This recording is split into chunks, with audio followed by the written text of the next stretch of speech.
ई passport जारी किया जा रहा है, जो कि भविष्य के आधार पर एक तकनीक है।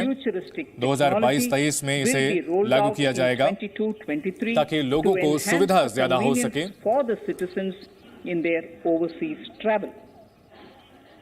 जब भारत 100 साल का होगा तो हमारी जो आधी आबादी है वो शहरी इलाकों में रह रही होगी, और इसकी तैयारी के लिए जो हमारे शहरी विकास का क्षेत्र है वो बहुत अहम हो जाता है, जिससे देश की जो आर्थिक क्षमता है उसका इस्तेमाल किया जा सकता है, ताकि हम जनसंख्या से जुड़े हुए फायदे को इस्तेमाल कर सकें।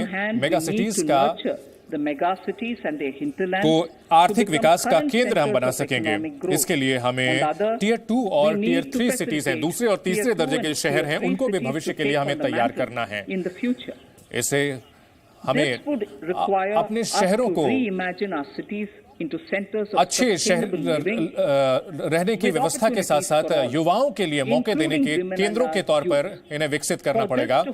और जो शहरी विकास है वो पुराने तरीके से नहीं चल सकता, हमें इसमें एक क्रांतिकारी बदलाव करना होगा। एक उच्च स्तरीय कमेटी बनाई जाएगी जिसमें कि शहरी विकास से जुड़े हुए लोग होंगे, शहरी विकास से जुड़े हुए अर्थशास्त्री होंगे, ताकि जो शहरी क्षेत्र की क्षमताएं हैं उसको बेहतर किया जाएगा, प्लानिंग की जाएगी और वहां गवर्नेंस को और बेहतर किया जाएगा। शहरी क्षमता को बढ़ावा देने के लिए राज्यों को हम मदद करेंगे, आधुनिकि हम करेंगे, जो बिल्डिंग बायलॉज हैं उनको आधुनिक बनाएंगे, टाउन प्लानिंग को बेहतर करेंगे। इससे नए सुधारों को अमल में लाया जाएगा, जो कि जो मास ट्रांजिट सिस्टम के पास रह रहे लोग हैं उन्हें फायदा मिलेगा। केंद्र सरकार की तरफ से उन्हें मदद मिलेगी। मास ट्रांजिट प्रोजेक्ट को हम मदद करेंगे। अमृत स्कीम्स को लागू किया जाएगा ताकि एक्शन प्लान को अमल में लाया जा सके और जिसे सही तरीके से अमल में लाया जा सके। राज्यों को इसमें अहम भूमिका निभानी होगी। तेजी से विकास करते भारत के लिए भारत से जुड़ी जानकारी होना चाहिए। इसके लिए खास तौर पर ट्रेनिंग दी जाएगी। लगभग 5 जो अभी के एकेडमिक इंस्टीट्यूट हैं, जो शैक्षिक संस्थान हैं, उनको सेंटर ऑफ एक्सीलेंस बनाया जाएगा। इन सेंटर्स को एंडाउमेंट फंड उपलब्ध कराएंगे। 250 करोड़ का फंड उपलब्ध कराया जाएगा प्रति एक्सेलेंस सेंटर को, जिसमें कि शहरी विकास के कोर्सेज को अच्छे तरीके से आगे बढ़ाया जा सकेगा। हम पब्लिक ट्रांसपोर्ट को बढ़ावा देना चाहते हैं, शहरी इलाकों में इसे बेहतर करना चाहते हैं। इसमें जो साफ एनर्जी के क्षेत्र हैं उससे मदद मिलेगी। हम चाहते हैं कि जो जैविक ईंधन है उसका इस्तेमाल कम किया जाए और ईवी को बढ़ावा दिया जाए। बैटरी स्वैपिंग की जो पॉलिसी है वो किया जाएगा। चूंकि शहरी इलाकों में जगह की कमी होती है और इसके लिए चार्जिंग स्टेशन की स्थापना करना बड़ी चुनौती होती है, इसके लिए एक बैटरी स्वैपिंग पॉलिसी शुरू की जाएगी और एक नई पॉलिसी का निर्माण किया जाएगा।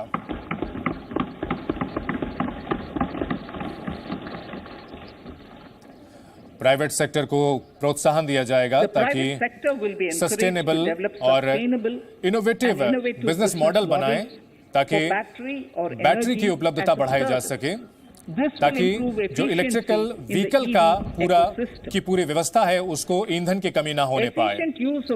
राज्यों को ये बढ़ावा दिया जाएगा कि वो उन इलाकों की पहचान की जाए जहां पर आईटी के आधार पर मैनेजमेंट रिकॉर्ड किया जा सके। लैंड रिकॉर्ड को तकनीक की मदद से अच्छी तरीके से स्टोर किया जाएगा और वो अलग अलग भाषाओं में किया जा सकता है।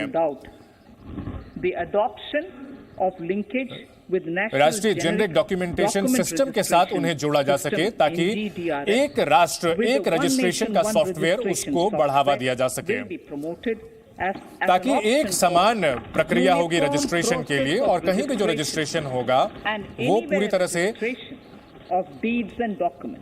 सही तरीके से लागू किया जा सकेगा। आईबीसी की अगर बात की जाए तो हम इसे आगे बढ़ाएंगे ताकि इसे और बेहतर किया जा सके,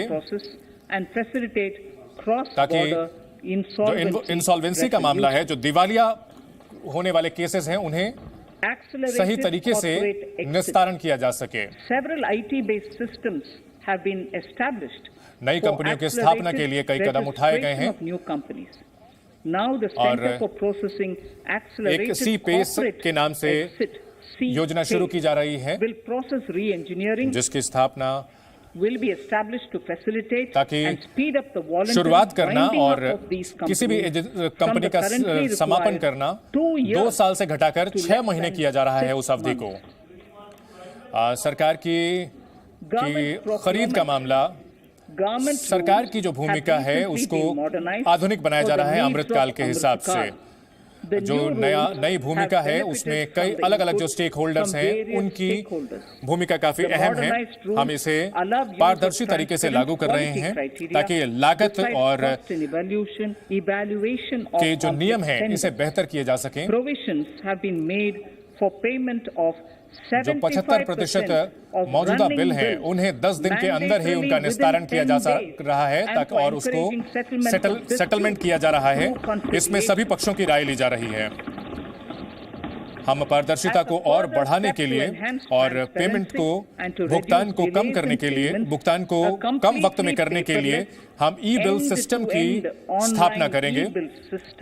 इसकी स्थापना इसका इस्तेमाल सभी केंद्रीय मंत्रालय करेंगे सरकारी खरीद के लिए। इस सिस्टम से सप्लायरों को काफी मदद मिलेगी, साथ ही साथ जो ठेकेदार हैं उन्हें मदद मिलेगी ताकि वो डिजिटली साइन बिल सबमिट कर सकेंगे, साथ ही साथ वो इसको ट्रैक भी कर सकेंगे, इसकी निगरानी कर सकेंगे। अप्रत्यक्ष जो खर्च हैं सप्लायर्स का और कॉन्ट्रैक्टर्स का उसे कम करने के लिए हम श्योरिटी बॉन्ड्स का इस्तेमाल करेंगे और बैंक गारंटी के विकल्प के तौर पर इसका इस्तेमाल किया जाएगा। सरकारी खरीद में इसका इस्तेमाल किया जाएगा।